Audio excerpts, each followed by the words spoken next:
Bonjour à tous et bienvenue sur ce nouvel épisode des Fit Meal Podcast.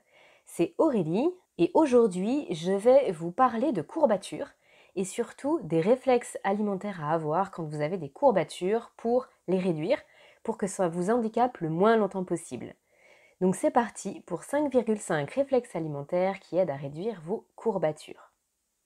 Alors, pour être honnête, le sujet de ce podcast, il m'est venu ce matin.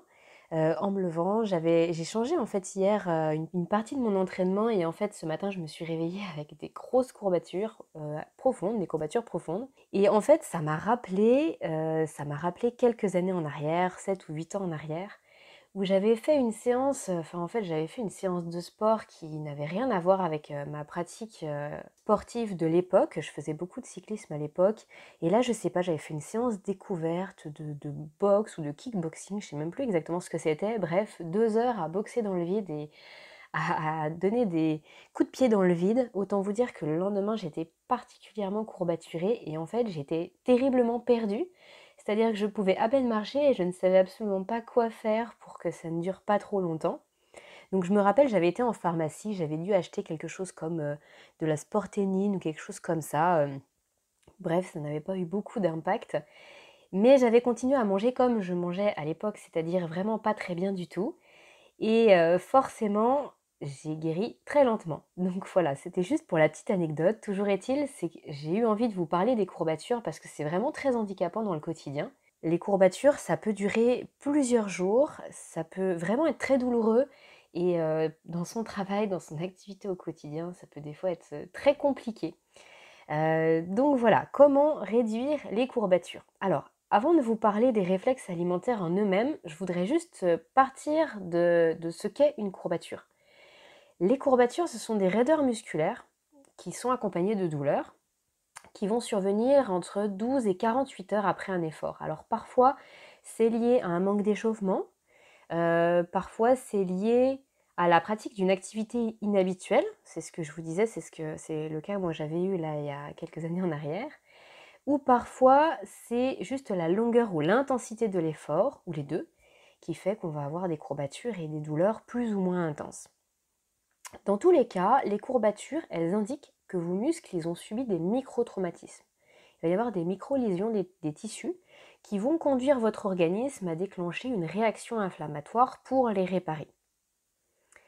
C'est cette réaction inflammatoire qu'on ressent qui est douloureuse.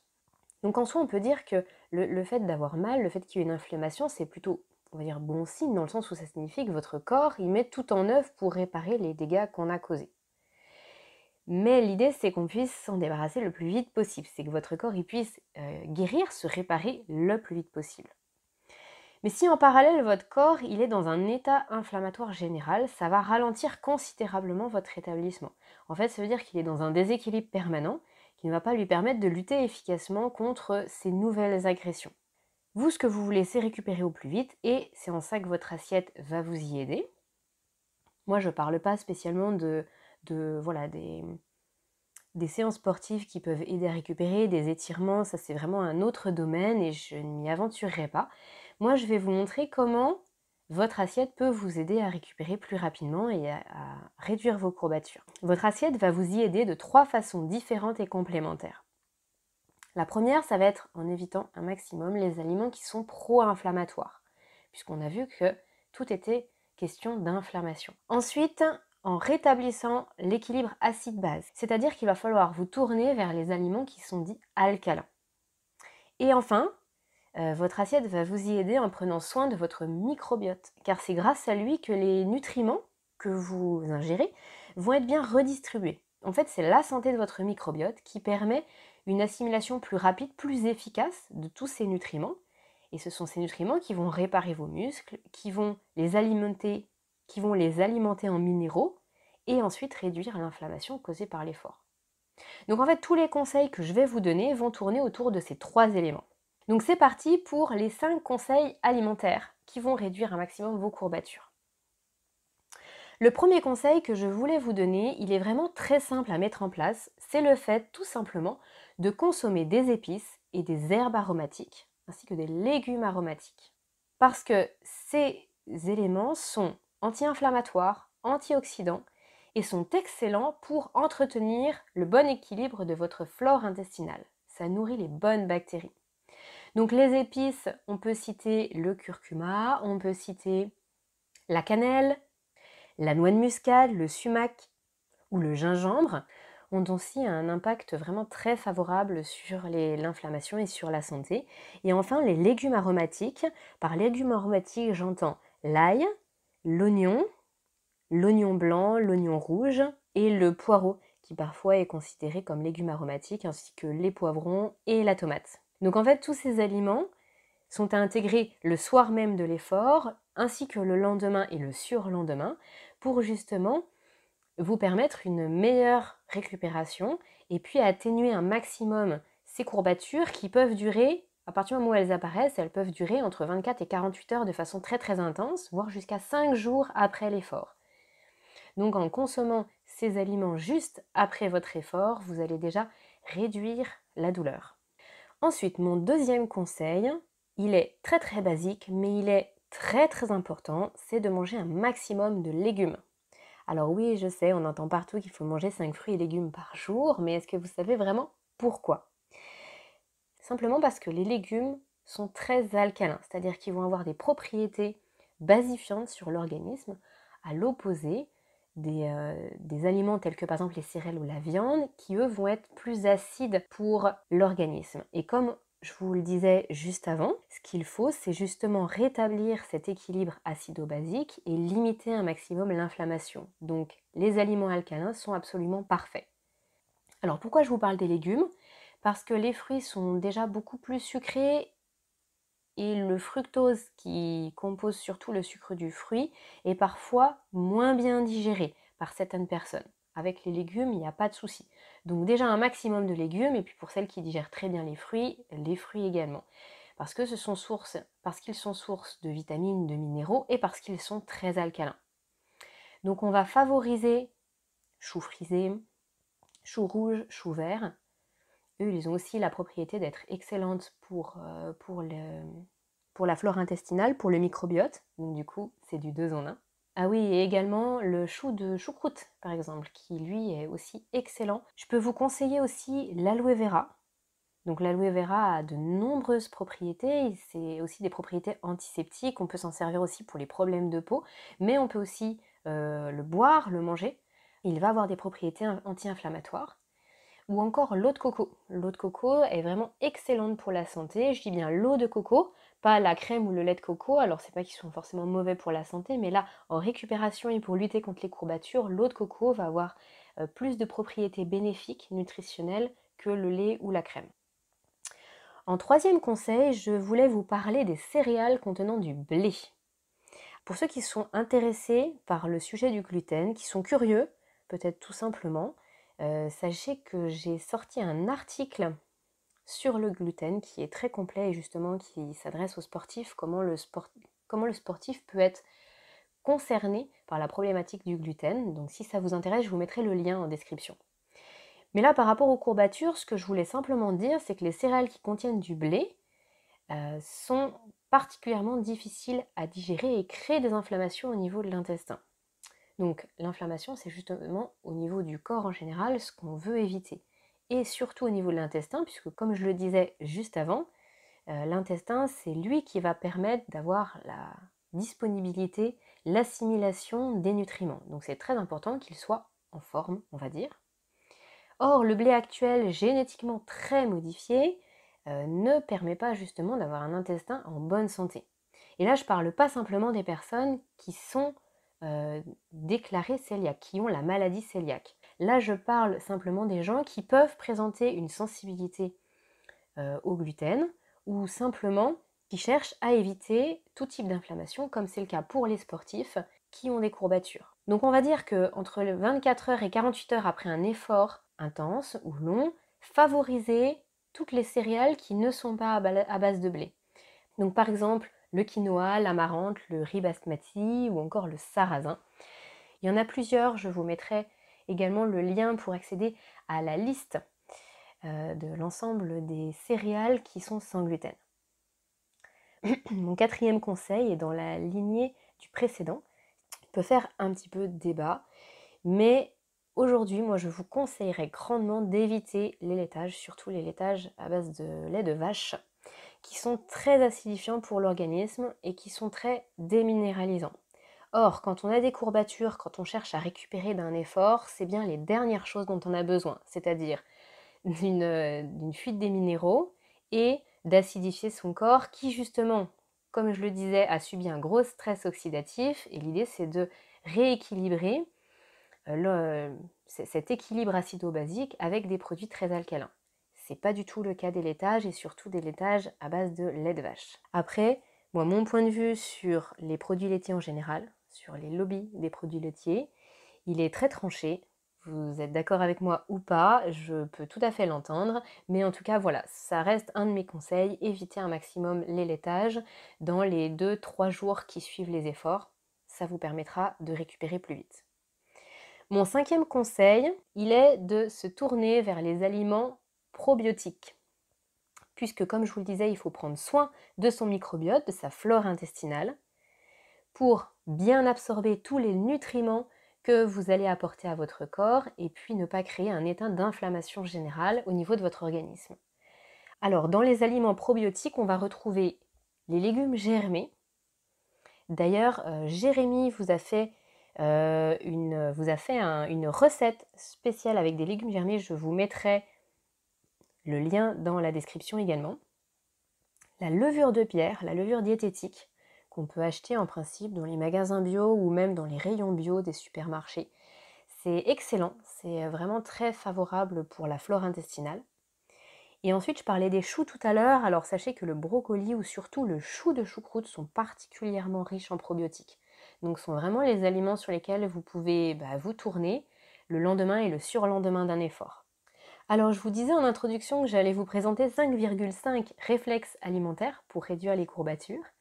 Parce qu'en fait, si vous voulez, le dernier réflexe, c'est vraiment plus un conseil que je voulais vous partager par rapport à la reminéralisation de votre corps. Quand on fait des efforts intenses, quand on fait des efforts longs, souvent on transpire beaucoup et forcément on perd des minéraux. En plus, les muscles en utilisent beaucoup. Et du coup, l'idée, c'est de reminéraliser son corps. Donc la première chose, c'est de favoriser les eaux minérales. Il y a des eaux qui sont plus minéralisées que d'autres. J'ai écrit un article sur quoi boire autour de l'effort, donc je vous mettrai le lien dans la description pour que vous puissiez avoir plus d'éléments de réponse. Donc les eaux minérales, de préférence. Et je voulais vous parler du sel, parce que c'est vrai que quand on est sportif, on a besoin de plus consommer de sodium.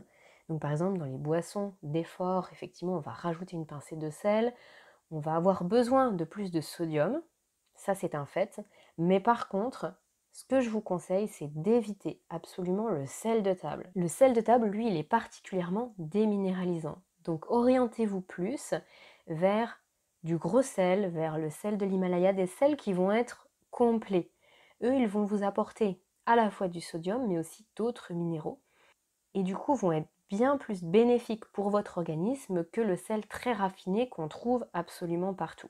Parce que ce qu'il faut bien avoir en tête, c'est que c'est surtout l'équilibre sodium-potassium qui est important. Ce n'est pas que le sodium. Donc c'est souvent pour ça qu'on conseille pour les sportifs de manger des bananes, et c'est vrai que souvent dans les petits ravitaillements, moi qui ai fait pas mal de cyclisme, dans tous les ravitaillements, à chaque fois dans les cyclosportifs ou autres, il y avait toujours de la banane, parce qu'effectivement la banane c'est un petit peu l'aliment sportif, et elle est très riche en potassium. C'est le cas aussi du chocolat noir. Alors peut-être qu'à l'écoute de ce podcast, vous vous dites mais Aurélie, tu ne parles pas des protéines. Alors oui, c'est volontaire, ce n'est pas du tout parce que les protéines ne sont pas utiles à la récupération et à l'amélioration de la reconstruction musculaire, mais c'est tout simplement parce que la plupart du temps, on va dire dans 99% des cas, les sportifs savent que les protéines, c'est très important. Que c'est très important pour le muscle, que c'est très important avant, pendant, après l'effort. Là, moi, ce que je voulais surtout vous apporter, c'était peut-être un petit peu plus de clarté sur d'autres éléments à prendre en compte. Donc oui, il faut consommer des protéines après l'effort. D'ailleurs, il faut en consommer tous les jours. Quand je dis protéines, je fais une parenthèse, ça n'est pas forcément que des protéines animales. L'œuf, effectivement, c'est la meilleure des protéines. Pour être bien assimilé, n'oubliez pas de le consommer toujours avec le blanc bien cuit et le jaune si possible cru. Ça c'est la meilleure façon de l'assimiler. Donc l'œuf est vraiment une source de protéines idéale. Les viandes et les poissons également, mais n'oubliez pas toutes les sources de protéines végétales. Alors il y a le tofu, il y a les légumineuses, il y a toutes les graines, il y a les oléagineuses, ça aussi ce sont des sources de protéines qui sont très intéressantes. Mais c'est vrai que la plupart du temps les sportives ont conscience que les protéines c'est très important. Et là moi je voulais simplement vous éclairer sur d'autres points qui sont peut-être moins connus et qui vont vous aider à bien récupérer, à réduire la durée de vos courbatures et leur intensité. Donc voilà, si je récapitule, les conseils alimentaires qui vont vous aider après un effort intense, après un effort long. Consommez des épices et des herbes et légumes aromatiques dans tous vos plats. En plus, ça leur donne beaucoup de goût, c'est vraiment très intéressant de les utiliser dans son quotidien. Mangez un maximum de légumes, des fruits aussi si vous les digérez bien. Ils ont vraiment un pouvoir alcalin qui est très intéressant, en plus ils sont antioxydants, donc ils vont permettre à vos cellules de se régénérer plus vite, ils vont lutter contre le stress oxydatif provoqué par l'effort. Certains aliments sont des super aliments, sont des aliments santé comme l'aloe vera, l'eau de coco, donc là c'est vraiment le moment après un gros effort de les consommer. Conseil numéro 3, évitez un maximum les céréales contenant du blé. Même si dans votre quotidien vous en avez, si vraiment vous avez des courbatures après un effort, évitez les céréales contenant du blé car le blé actuel est vraiment très modifié, il est très dur à digérer, il crée un état inflammatoire dans votre organisme. Donc favorisez les céréales sans gluten. Ensuite, évitez un maximum les laitages à base de lait de vache principalement, mais les laitages en général qui sont plutôt acidifiants, qui vont être déminéralisants pour votre corps. Donc c'est la même idée, on va essayer plutôt d'avoir une alimentation très alcaline, très basifiante pour le corps et d'éviter les laitages. Ensuite, tournez-vous vers les aliments probiotiques. On a parlé des légumes germés, de la levure de bière, du chou de choucroute par exemple, qui vont permettre d'entretenir un maximum votre microbiote et de permettre à tous les nutriments que vous allez apporter à votre corps d'être bien assimilés et donc à vos muscles d'avoir un maximum de nutriments pour guérir et être réparés le plus vite possible. Et ensuite, mon dernier conseil, c'était d'éviter le sel de table qui est trop raffiné, de préférer le gros sel et de plutôt s'orienter vers les eaux minérales, donc les eaux minérales que ce soit plates ou gazeuses, pour reminéraliser votre corps. Avec tout ça, bien sûr, consommez des protéines animales mais aussi des protéines végétales. Et là, vous avez le combo gagnant pour réduire un maximum vos courbatures et récupérer dans les plus brefs délais. Voilà, j'en ai fini pour mes 5,5 conseils pour lutter contre les courbatures. J'espère que ce podcast vous aura plu, qu'il vous aura appris quelque chose. Si c'est le cas, n'hésitez pas à le partager et à le noter également. Ça ne vous prendra que 1 minute, mais pour nous, c'est vraiment extrêmement important. Je vais prendre juste 1 minute pour vous parler du partage sur les podcasts. En fait, les partages sur les podcasts, c'est un petit peu comme les applaudissements après un concert ou après un spectacle. C'est-à-dire si pour les personnes qui sont sur scène, après le spectacle, il n'y a absolument personne qui applaudit, c'est très très compliqué de savoir si la prestation qu'on a faite, elle était intéressante, si ça a plu aux gens. Sauf que là, quand je vous parle derrière mon micro, en fait, je ne vois pas si ça vous plaît, je ne vois pas si dans votre tête vous applaudissez parce que ça vous a paru super et que vous avez appris plein de choses. Donc la seule façon pour moi de savoir si ça vous a plu, c'est que vous notiez le podcast, c'est que vous le partagiez. Ça nous permet aussi de nous faire connaître et puis de diffuser les informations nutrition, les informations santé à un maximum de personnes. Donc, si le cœur vous en dit, prenez 1 petite minute pour faire tout ça et je vous en serai très reconnaissante. Je vous souhaite une très bonne journée, une très bonne soirée. Je vous dis à la semaine prochaine pour un nouveau podcast. Bye bye!